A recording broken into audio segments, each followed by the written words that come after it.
Hey, good morning. What we got here is a barbecue grill sign, and this also is going to have a shelf on it.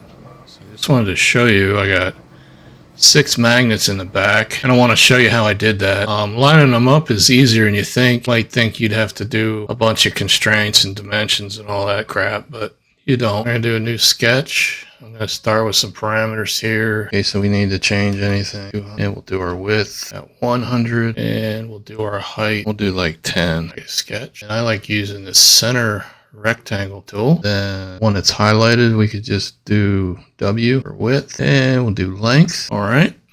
Finish that. Now when you go to extrude, we'll just do H for our height there.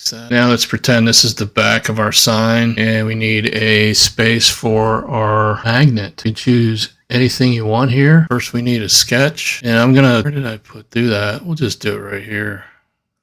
So our magnets are 3mm thick by 15mm diameter, but you want to add at least 0.2. Gives it a snug fit. 15.2. Hit enter there. We'll finish. Favorites yellow. All right, and what we want to do is do a rectangular pattern. I'll drag that. I want this 2-directional. So symmetric. So we got the 3 there. I only need 2 rows. Pull that way down so it looks the same as the top. Something like that. What we want. Click OK. Finish. Now we can extrude them. Minus 3.2. And there you got your cut there. Sketch off. See it now. So now you have the cavity for the magnets. Now if you would want a layer on top of all this to cover the magnets, watch my other video. It's pretty similar to this. You're going to want to create a sketch on top of this.